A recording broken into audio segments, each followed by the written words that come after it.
Tidak perlu lagi kita menjadi kerumunan.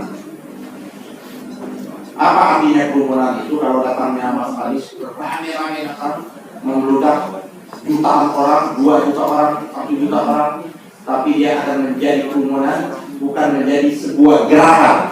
Kita ingin menjadikan 1 orang, 2 orang, 10 orang, 100 orang, 1000 orang, 10.000 orang, 100.000 orang, 1 juta orang, 10 juta orang menjadi gerakan bersama.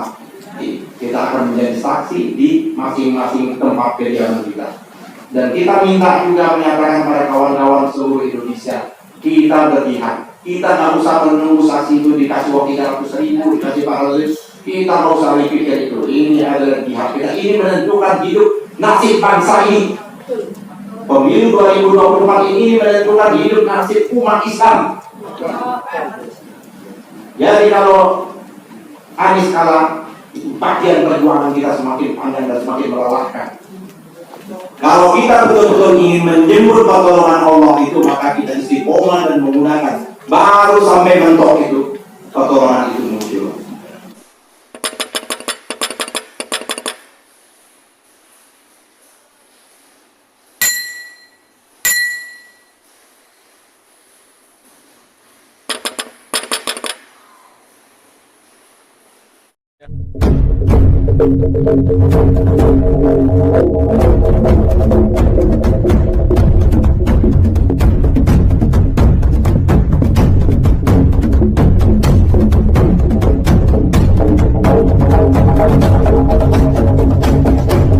Jadi saudara-saudara, mari kita memperkuat betul barisan. Tadi saya dengan Pak Ahmad Heri mohon maaf agak terlambat, karena saya diminta untuk memberi materi di tim pemenangan di tim hukum Amin di Bulkit tadi, dan itu menyangkut masalah kecurangan.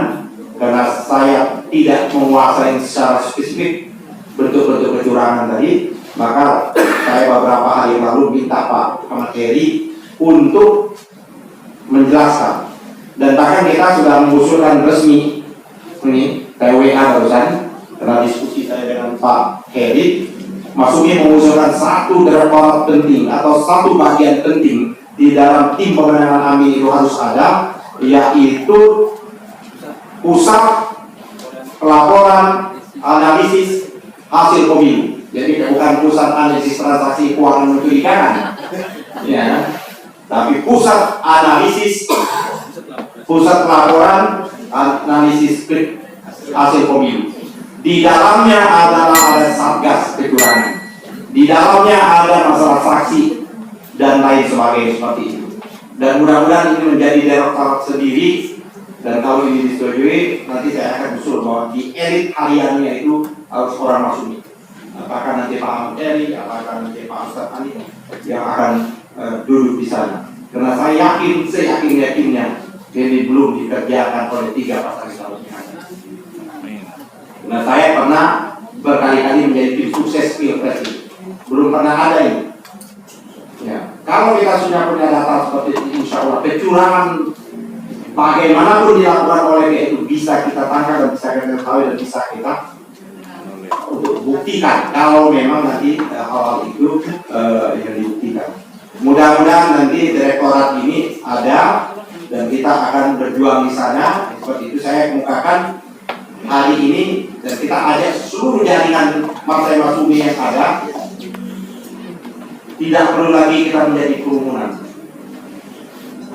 Apa artinya kerumunan itu? Kalau datangnya Mas Anies rame-rame datang membludak jutaan orang, 2 juta orang, 1 juta orang, tapi dia akan menjadi kerumunan, bukan menjadi sebuah gerakan.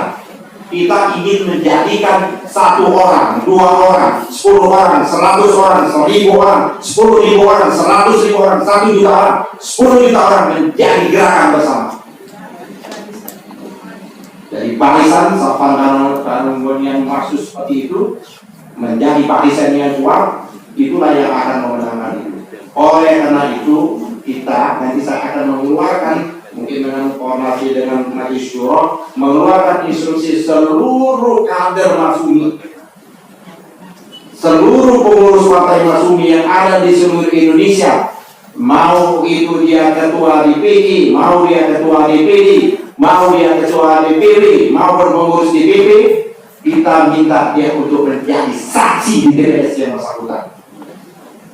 Jadi sudah tidak lagi, saya ketua umum nih, kok saya harus menjadi saksi di TPS? Tidak. Kita lepaskan jabatan-jabatan kita di partai, tapi kita akan menjadi relawan, menjadi saksi di TPS di rumah kita. Jadi nggak usah lintas-lintas RT, kita akan menjadi saksi di masing-masing tempat kediaman kita. Saya sudah meminta di Pak Ahmad Heri segera anggota kita membuat daftar list nama-nama itu, bahwa nama-nama itulah nanti akan kita usulkan di tim pemenangan nasional seperti itu. Kalau itu kita lakukan berarti kita punya nilai lebih. Nilai lebih itu adalah saksi, itu sudah kita siapkan, dan kita minta juga menyatakan pada kawan-kawan seluruh Indonesia, kita berpihak. Kita nggak usah menunggu saksi itu dikasih uang 300.000, dikasih 400.000. Kita nggak usah mikir itu. Ini adalah pihak kita. Ini menentukan hidup nasib bangsa ini. Pemilu 2024 ini menentukan hidup nasib umat Islam. 2024 ini menentukan hidup matinya pakai Masyumi sendiri. Jadi kalau Anies kalah, bagian perjuangan kita semakin panjang dan semakin melelahkan. Nah, oleh karena itu, saudara-saudara, siapkan diri kita masing-masing, ya kan? Nanti kita akan melakukan. Tadi saya sudah mengatakan di sana, Masyumi memberikan tempat. Andai kami pun tidak ikut sertakan sebagai peserta pemilu, karena kita dikalahkan, kita belum tahu, dikalahkan kami tidak butuh Masyumi. Sebagai pemilu legislatif atau tidak peduli lagi bagi kita. Yang penting bagi kita adalah pilpres. Ada kuncinya di pilpres itu, ya, seperti itu. Maka kami akan memberikan apa yang ada pada Masyumi. Oleh karena itu tadi saya menyatakan silakan tim pemenangan itu untuk bersama-sama Partai Masyumi segera melakukan pelatihan-pelatihan yang selama ini sudah kita lakukan.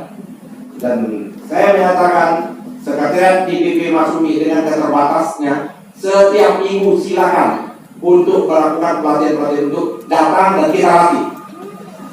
Saya menyatakan hanya kami bisa mampu saat ini memberikan pelatihan materi, ya kan? Makan dan minum terbatas, ongkos pesertanya kami belum mampu. Ya, kita menyampaikan. Jadi silakan yang datang, nanti kita akan kerjasama Pak Heri yang kawan-kawan. Dan saya berharap juga pengurus-pengurus kita di TV aktif juga. Mari kita mulai, akan mungkin minggu-minggu depan, saya tidak tahu minggu depan akan mulai lagi disusun. Sekretariat kita ini akan dijadikan khusus dari lantai 2 ini akan dijadikan tempat pelatihan-pelatihan seperti itu. Nah, di samping itu setiap ada pelatihan kita sebarkan melalui jaringan kita, media TV kita yang ada, baik itu Masyumi TV maupun Puli TV yang seluruh jaringannya. Dan kita minta juga untuk kawan-kawan kita jangan pelit-pelit untuk men-subscribe, men-share dan sebagainya, dan menonton. Ini masih minim. Kita masih di bawah. Padahal sumber informasi konten kita jauh dasar. Tapi tidak ada artinya konten yang bagus, konten yang sekawal itu tidak tersebar, tidak didengar oleh seluruh umat Islam yang ada. Oleh karena itu kewajiban kita jangan berhenti. Jangan kita ini, saya lihat juga ada lihat ini, oh ya ada kita taruh lagi. Membuka pun tidak, karena ketahuan.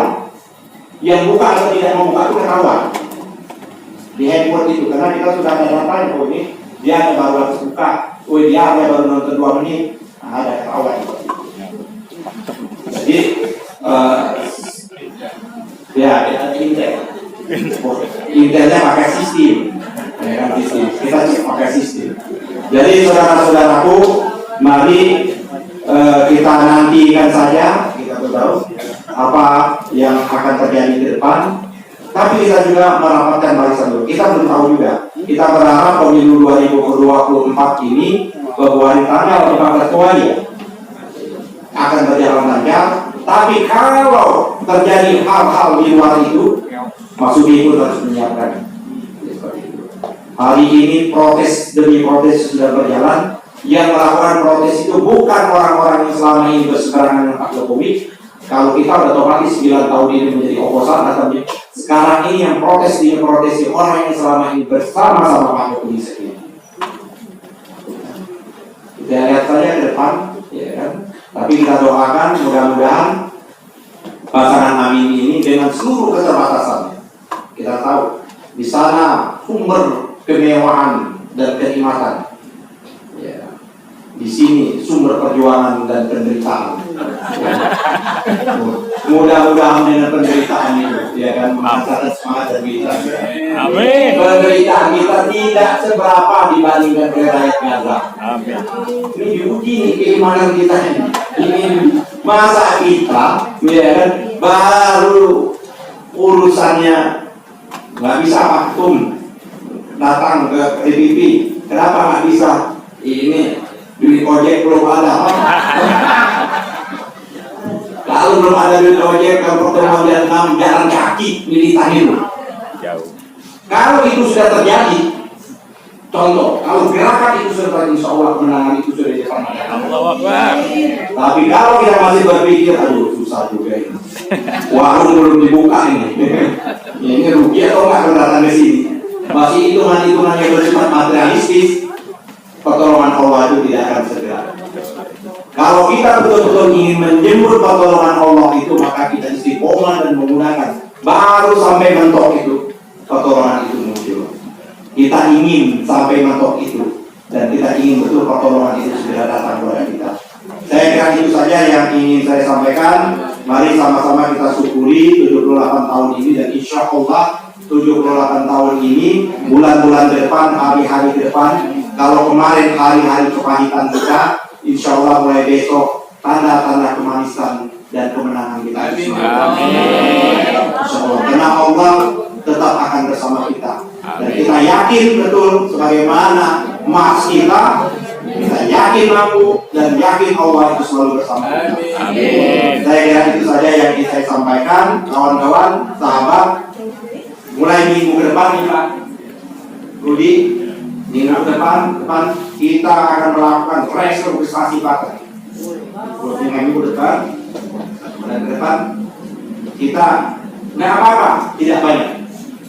Kalau yang mengurus DPP ini hanya butuh 20 orang, ya 20 orang kita boleh bergerak. 25 orang, 25 orang. Karena ini kita dalam keadaan perang. Jadi segera nanti saya akan konsultasi dengan Majelis Syuro dan pengurus-pengurus wilayah kita yang memang nggak ada, udah. Selama ini saya toleransi dengan rasa enggak. Mulai hari ini yang tidak bisa bersama kita, tidak ada lain. Nah, kita berperan, ya kita coret dengan permohonan maaf. Ya, dan kalau mau masuk lagi ya silakan nanti masuk lagi di barisan kedua, barisan ketiga seperti itu. Jadi kita akan melakukan, tadi saya di sana sudah banyak juga yang mau masuk, ya kita terima. Yang masuk, yang keluar kita persilakan. Yang keluar, yang masih mau mencari kenikmatan dunia, kita persilakan cari kenikmatan dunia. Yang mau mencari kenikmatan akhirat bersama-sama Mas. Amin. Amin.